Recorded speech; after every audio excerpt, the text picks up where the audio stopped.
They say you can't hear the dead cry, but I can. I still do. I know how that sounds. But I'm not crazy. I'm a nurse. Or, I was. My name is Danielle Carter. I worked the neonatal intensive care unit at St. Joseph's Memorial for 11 years. I've held babies the size of my palm. I've watched them fight like hell with lungs that couldn't breathe, hearts that shouldn't beat. I've seen miracles, and I've seen the opposite of that too. I thought I'd seen it all, until that night. I've delivered death with a trembling hand and whispered comfort into the silence it leaves behind. But the story I'm about to tell you, what happened during my final night shift, it carved something out of me. Something I don't think I'll ever get back. It's been 3 years. I've moved across the state, changed jobs. But every so often, around 3:14 a.m., I still hear it. That soft, reedy wail. Not from the living, not anymore. This is the shift that made me leave the profession. This is the reason I don't walk past hospitals, the reason I don't sleep through the night, and maybe if I tell you what happened, maybe it'll stop. Before that night, my routine was like clockwork. I'd arrive just before 7 p.m., scrubs on, badge clipped, coffee barely warm. The NICU was always dim, always hushed, a room full of incubators and quiet alarms, where life teetered on the edge of breath. There's a kind of reverence in neonatal care, sacred stillness. I loved it. I loved being the one to cradle the tiniest humans, to whisper strength into their paper-thin chests. I wasn't afraid of death. I respected it. I understood it as part of the job. That night started no differently. It was a Tuesday, mid-October. The hospital felt emptier than usual, like everyone was holding their breath. The air had a bite to it, a dry chill that clung to the windows. Flu season was creeping in. We were at half capacity in the NICU, 6 babies in various stages of recovery. I was paired with Nurse Tilda, a solid woman with hands like bricks and the gentlest touch you'd ever see. We'd worked together 100 times. By 8:30 p.m., rounds were done, charts updated, monitors stable. Then the call came. A code pink wasn't unusual.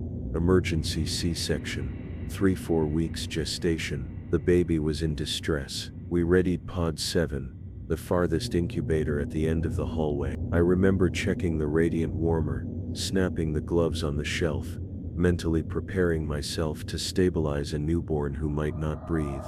Only when the gurney arrived, there was no newborn, no OB team, no mug, just a single hospital porter standing awkwardly behind the double doors, pushing a small isolette that looked older than anything we used now. Metal hinges, yellowed acrylic walls, and inside, swaddled in a white cotton blanket, was a baby, or something that looked like a baby. I approached instinct on autopilot. "What's the AP jar?" I asked, already reaching for gloves. The porter just stared at me, pale and confused. "They told me to bring him here," he said. "Came from maternity, I think." I didn't get a name. I leaned over the isolette. The baby was still pale. No IVs, no ankle bands, no hospital ID. Just motionless, eyes closed, skin slightly gray. But there was something about the shape of him, perfect, preserved, as if he'd been sleeping for minutes, not hours. But I knew by instinct, I knew this baby was dead. "I think there's been a mistake," I said. I called Tilda over. We double-checked the logs. No record of an emergency birth. No mothers currently laboring. No stillbirths logged. The NICU charge nurse Marla called up to L&D. They said no one was missing an infant. Nothing on the board. No code pink had been called. I checked the baby again. Still cold, still unmoving. And then I heard it. The cry. So faint I thought it was my imagination. A soft gasping mewl, like air being pulled through waterlogged lungs. I snapped my head up. "Did you hear that?" I asked. Tilda looked at me, startled. "What?" "That cry." And then it came again. This time louder, from the isolette. I swear to you, I saw the baby's lips part. Just slightly. And that cry, thin, wet, wrong, spilled out into the room. It didn't sound like any cry I'd ever heard. It didn't sound like breath. It sounded like grief. like something echoing through a tunnel too deep to measure. But when I opened the isolette, the baby's mouth was closed. No movement, no pulse, still cold. Tilda backed away. "This isn't right," she whispered. "Danielle, this isn't alive, admit." I felt my hands trembling. That had never happened before. I'd handled code blues, hemorrhages, even once lost twins in the same hour. But this was different. It felt like we were breaking some unspoken rule by even touching him. I looked again. His blanket had an embroidery I hadn't noticed before, stitched in faint blue thread. Noah. That name hit something deep in my gut. My breath caught. Tilda looked like she'd seen a ghost. "No," she said under her breath. "It can't be." I asked her what she meant. She didn't answer. She just walked out of the room. That was when I should have called the supervisor, filed a report, done anything except what I did next, which was to sit down beside that isolette and stare at the child inside like I could will an answer out of him. Around 10:50, Marla returned. "We checked the morgue," she said. "Quiet. There's no record of a transfer. No one named Noah on any file in the system." "What about birth records?" I asked. Marla just shook her head. "We don't have any Noahs born this week, or last." She looked down into the isolette, her face suddenly pale. "Oh God," she whispered. That's him." I stared at her. "What are you talking about?" She pointed at the baby. "That's Noah Halpern. He died here, 5 years ago. Sudden cardiac. He wasn't even in the NICU, he was born full term, coded in postnatal recovery. I was there when we wheeled him to the morgue. I felt something pull in my chest, like a string being yanked through my ribs. How is that possible?" I asked. Marla looked sick. "It's not. His body was released to the family. There was a funeral. He should be buried." That's when we heard the cry again. Not from the isolette, but from behind the curtain in pod 7. That horrible choking wail, impossible, and soaked with something I can only describe as loneliness. I threw the curtain back. Nothing. Just the pod, empty, cold, but the cry continued, echoing now, coming from every direction and none at once. Tilda had returned. She didn't say anything, just handed me an old file folder. It was warped, edges stained. Inside was a photo. It showed a baby, swaddled, pale.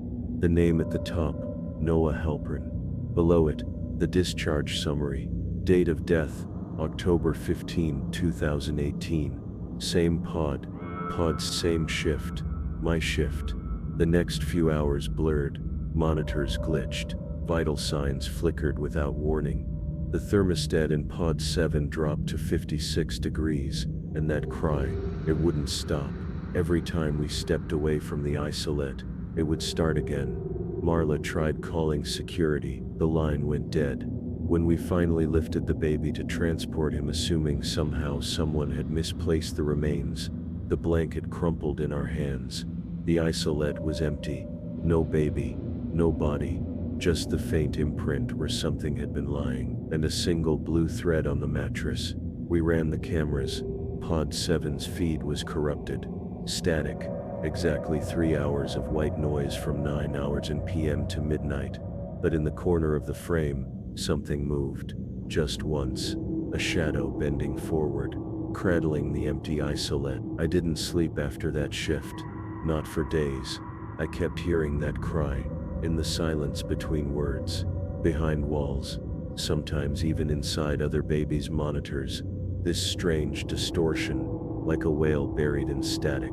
Every time I blinked, I saw that isolette, empty, still warm, as if something had just stepped out of it. I tried to rationalize what had happened. I told myself maybe it was a prank, a mix-up, an old training dummy mistaken for a real child. But that didn't explain the cry. It didn't explain why I could still smell that faint powdery scent of baby shampoo, old, faded, every time I walked near pod 7. And it sure as hell didn't explain what happened when I tried to report it. The incident report system rejected the entry 3 times. Each time I entered the name Noah Halpern, the software glitched and froze. And when I called the IT department to log a manual case, they told me the NICU computer hadn't been online that night. According to the hospital servers, we hadn't logged a single shift record between 7 and 7 hours in AM. It was as if our entire night had never happened.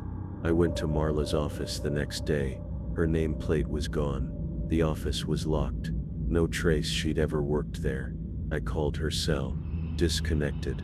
I checked the employee roster on the intranet. No Marla Evans. Not in NICU. Not anywhere in the hospital system. Tilda wouldn't answer my texts. When I went to her apartment, she was gone. Empty unit. Mail piled at the door. 3 people witnesses gone within 48 hours. And then, the final proof.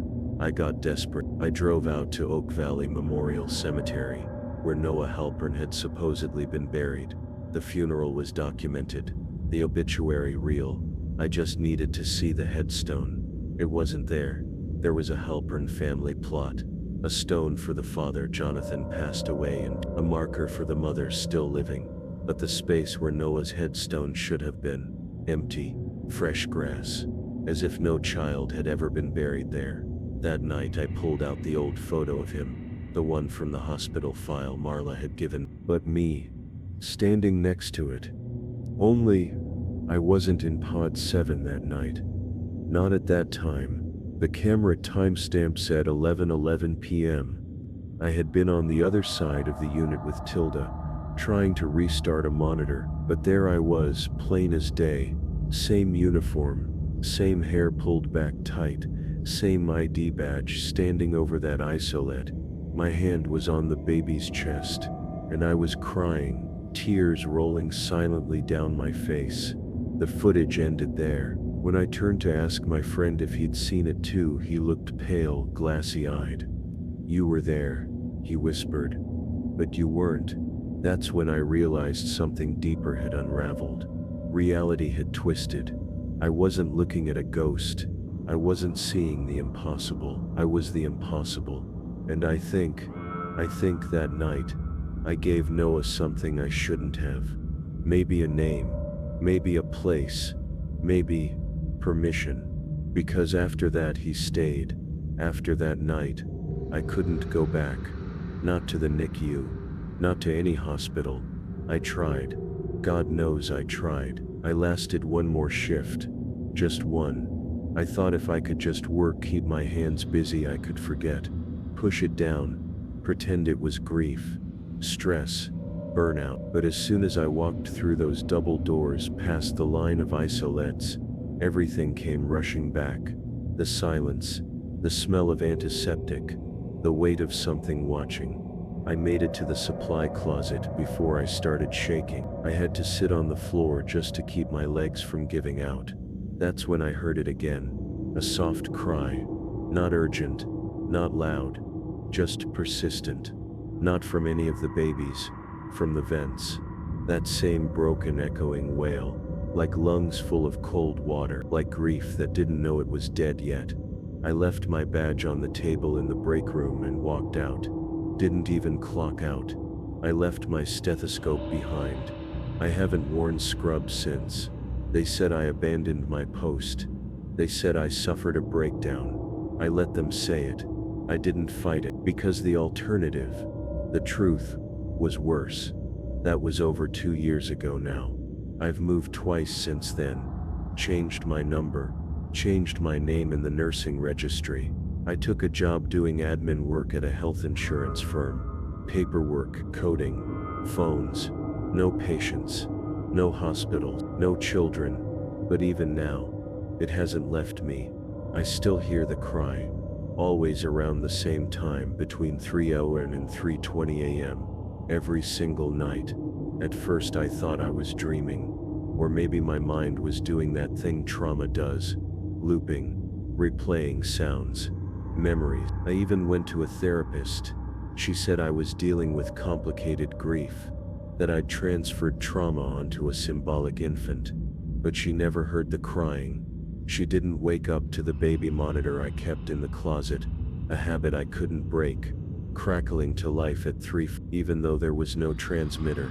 She didn't see the condensation prints on the window, little handprints, like a baby had pressed against the glass from the inside. I replaced the monitor. New model, new brand. It still happens. Every night. And always at the exact same minute. That time's burned into me now. I avoid clocks after midnight. And mirrors. Because I've seen things. Things that don't belong in reflections. A shape behind me. Small. Just behind my shoulder. Gone when I turn. Once I swear. I saw a tiny face peering out from under my bed. Not full-bodied. Just a pale grayish face. Watching. Waiting. I don't sleep much anymore. I keep all the lights on. I keep music playing. But sometimes around 3 a.m. everything shorts out. Just for a second. And in that 1 second of dark he cries. He always cries. But here's the part I haven't told anyone. Not even my therapist. Sometimes. He talks. Not in words. Not fully. Just fragments. Whispers on the edge of hearing. Garbled sounds that make the hair on my arms stand up. I've caught pieces. Not finished. Still cold. Where mama? I try not to listen. But the worst time. The one that made me move apartments. I woke up to find my phone recording a voice memo. It was 12 minutes long. Static for most of it. But then clear as day. A whisper. You named me. That's all. You named me. I don't remember stopping the recording. But when I played it again the next morning, it was gone. The file was still there, but it was silent. Just 12 minutes of nothing. No voice. No whisper. Just silence that felt too deep. I still have the phone. I can't bring myself to throw it away. I check the memo every so often, hoping in some sick way that it'll play again, that he'll speak again. Because as terrifying as it was, it meant I wasn't insane. It meant this thing, the crying, the presence, it was real. And if it's real, maybe it can be undone. That's what I've been chasing. I started researching infant hauntings, stillbirth lore, the concept of nameless spirits in different culture. It turns out, across dozens of traditions, Eastern African, indigenous, even Catholic, there's one common belief. A soul without a name stays. A baby who dies without ever being given something to hold on to. Love, acknowledgement, even a name is more likely to wander, to linger, to cry. And what did I do that night? I looked at that thing, that cold, perfect thing, and I called it Noah. I gave it a name. And maybe that's all it needed. Or maybe that's what it was waiting for, because now I'm the only one who remembers. Everyone else who saw him is gone. Tilda, never found. Her family filed a missing persons report, but it went nowhere. Marla, no employment records, no next of kin. Her name isn't on any state registry anymore. I checked. The porter who brought in the isolette, never identified. It's like the hospital swallowed them. Like they were part of something I wasn't supposed to see. But me, I remember everything. Down to the thread on the mattress, the cold, the look on his face. People think haunting means floating sheets, slamming doors, footsteps in the attic. But this is worse. This is quieter. This is slower. It's in the spaces between your breaths. It's in the silence just after a dream ends. It's in the moment you think you hear a baby crying, but you don't have kids. It's the voice that asks softly, "Do you remember me?" I don't know what he was. Not really. Was he a ghost? A spirit? Some imprint left behind by a death too sudden, too lonely to fully pass on? Or was he something else? Something that was never meant to exist at all? I don't have the answers, and I've stopped trying to find them. But here's what I do know. That cry, it's still with me. Some nights, I think I've beaten it. I'll sleep through. No dreams. No whisper, just the hum of the fridge and the city outside my window. But then, around 3:14 a.m., my phone buzzes. No call, no text, just a buzz, like a nudge. And I know what's waiting for me if I pick it up. Sometimes it's a blank screen. Sometimes it's the voice memo icon. Once, just once, it was a photo of the isolette. of pod 7, empty, but the sides of the crib were wet, like something had been crying in there, or maybe sweating, or breathing. I deleted it. The photo, the app, the backup. I threw the phone out the same night, smashed it in a dumpster 3 neighborhoods away. 2 days later, the same image showed up on my new phone. I hadn't even installed Cloud Sync yet. I stopped trying to fight it after that. Now I just endure it. People ask why I left nursing. I tell them it was burnout, that I'd seen too much death, which is true, just not the kind of death anyone ever talks about. The kind that watches you, the kind that waits. I don't go near hospitals anymore, not even to visit friends, not even to donate blood. Something about those sterile lights, that smell of plastic and hand sanitizer, it sets off something in me, like my skin doesn't quite fit right. And babies, God, I wish I could love them like I used to. But now, every time I hear one cry, my stomach knots, because I'm listening for him. I try to tell myself it's over, that it was all some hallucination born of exhaustion and grief, and the constant trauma of caring for lives not meant to survive. But that's a lie, a fragile little story I tell myself to keep from unraveling completely, because deep down I know the truth I will carry until the day I die. I gave him a name, and now, he has one. That's why he stays. That's why he follows. There's a saying among neonatal nurses, something passed around like a quiet joke, though no one laughs when they say, not everyone we save was meant to be saved, and not everyone we lose wants to be lost. Noah was never admitted to our unit, but I brought him in, I made him real, and now, he's mine. There are nights I wonder what would happen if I went back to if I sat down beside that isolette again. Would he come back? Would he finally stop crying? Or would he crawl into my arms and never leave?